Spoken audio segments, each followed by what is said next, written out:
സാമർഥ്യം നല്ലതാ, പക്ഷെ അതിസാമർഥ്യം അത് നന്നല്ല കേട്ടോ. അത് ഭയങ്കര മോശമാണ്. പല ആൾക്കാരും ഞാൻ കണ്ടിട്ടുണ്ട്, നമ്മൾ അതിസാമർഥ്യം കാരണം കൊണ്ട് അവർക്ക് സിവിക് സെൻസ് പോലും ഇല്ല, പൗരബോധം ഇല്ല.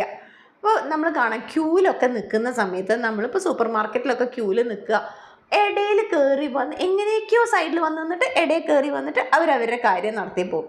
ഈ ഇടയിൽ കയറുന്ന ആൾ ഒരു കാര്യം മനസ്സിലാക്കണം, പിന്നിൽ നിൽക്കുന്നവൻ കുറച്ച് പ്രതികരിക്കുന്ന ആളാണെന്നുണ്ടെങ്കിൽ നടക്കുകയൊന്നുമില്ല. പിന്നെ പിന്നിൽ നിൽക്കുന്നവൻ വിചാരിച്ച എന്തോ കാണിച്ച പോയിക്കോട്ടെ അല്പന എന്ന് വിചാരിച്ചിട്ട് വിളിക്കുന്നതുകൊണ്ട് നോക്കുന്നത് കൊണ്ടാണ് അതിസാമർത്ഥ്യം നടന്നു പോയിക്കൊണ്ട് നടക്കുന്നത്. പക്ഷെ അത് കഴിഞ്ഞിട്ട് അവൻ്റെ ഒരു നോട്ടമുണ്ട് നമ്മളെ വിജയീഭാവത്തോടു കൂടി. ഒരു കാര്യമില്ല, മനസ്സിലാക്കുക, സ്വയം ചെറുതാവുകയാണ് അവിടെയൊക്കെ ചെയ്യുന്നത്. നമ്മൾ അതേപോലെ ബസ്സിൽ കണ്ടുണ്ടോ, നമ്മൾ ബസ്സിൽ കയറാൻ ക്യൂ ഒക്കെ നിന്ന് നമ്മളിങ്ങോട്ട് കയറുമ്പോഴേക്കും ചിലർ ജനലയിൽ കൂടെ കുട അതിൻ്റെ ഉള്ളിലേക്ക് ഇടുക, ടവല് കർച്ചീഫ് അതിൻ്റെ ഉള്ളിലേക്ക് ഇടുക, ബാഗ് ഇടുക, എന്നിട്ട് അതിൻ്റെ ഉള്ളിൽ സ്ഥലം പിടിച്ച പോലെ നമ്മൾ കയറിയതിന് ശേഷം ഇവൻ കയറിയിട്ട് നല്ല വിജയിച്ച പോലെ അങ്ങനെ സീറ്റൊക്കെ കിട്ടി എന്നുള്ള മാതിരി ഇരിക്കുക. ഇതൊക്കെ ഈ അതിസാമർത്ഥ്യം നമ്മുടെ ശീലത്തിലുണ്ടെന്നുണ്ടെങ്കിൽ നമ്മളത് എന്ത് ചെയ്യണം, നമ്മളൊന്ന് നിർത്തുക തന്നെ ചെയ്യണം.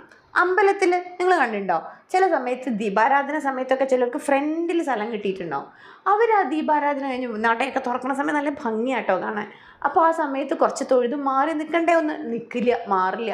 അവരങ്ങനെ മുഴുവൻ ദേവിയെ ആവാഹിച്ചെടുത്ത ഫുള്ള് മേടിച്ചതിന് ശേഷം മാത്രം, ചില സ്ഥലത്തൊക്കെ നീങ്ങി നിൽക്കാൻ പറയും, നീങ്ങി നിൽക്കേണ്ട സ്ഥലത്ത് നീങ്ങി നിൽക്കാൻ മാറി തന്നെ പോകേണ്ടി വരും. അങ്ങനെയൊന്നും ഇല്ലാത്ത ചെറിയ ചെറിയ അമ്പലങ്ങളുണ്ടാവും, അവരങ്ങോട്ട് മാറില്ല മുന്നിൽ നിന്ന്. അപ്പോൾ അവരൊരു കാര്യം മനസ്സിലാക്കുക, ഈ പിന്നിൽ നിൽക്കുന്നവന് ഒരു കാര്യം അറിയാം, എവിടെ നിന്ന് തൊഴുതാലും എങ്ങനെയാണെന്നും ദൈവം എല്ലാവർക്കും എല്ലാ സ്ഥലത്തും വീട്ടിലിരുന്നാലും ഉണ്ട്. പക്ഷെ ആ ഒരു ചൈതന്യം, അവിടെ ഒരു ഭംഗിയും അമ്പലം ഒക്കെ കാണുമ്പോഴത്തെ ഒരു സുഖത്തിന് വേണ്ടി വന്നാൽ, അപ്പോൾ ഈ മുന്നിൽ എന്നെ ഇങ്ങനെ നിന്നുകൊണ്ടിരിക്കുന്നത് അതൊക്കെ അതിസാമർത്ഥ്യമാണ്.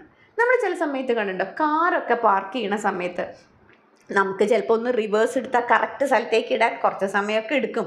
അപ്പം നമ്മളൊന്ന് മുമ്പ് പോയിട്ട് ഇങ്ങോട്ട് റിവേഴ്സ് ചെയ്തിട്ട് നമ്മൾ അവിടേക്ക് വരിക എന്നുള്ളത് കൃത്യമായിട്ട് എല്ലാവർക്കും മനസ്സിലാവും. പക്ഷെ അതിൻ്റെ ഇടയിൽ ഈ ഡ്രൈവിംഗ് നല്ല എക്സ്പേർട്ടുകാരുണ്ടാവും, അവൻ എന്ത് ചെയ്യും, വേഗം കൊണ്ടുപോയിട്ട് നമ്മൾ ആ വിചാരിച്ച സ്ഥലത്തേക്ക് കൊണ്ടുപോയിട്ട് പാർക്ക് ചെയ്തിട്ട് ഇറങ്ങി ഒരു നടത്തമുണ്ട്. ആ നടത്തമൊക്കെ കാണുമ്പോൾ ഒരു കാര്യം മനസ്സിലാക്കുക, നിങ്ങളെയൊക്കെ പുച്ഛമാണ് മറ്റുള്ളവർക്ക് ഉണ്ടാവുക.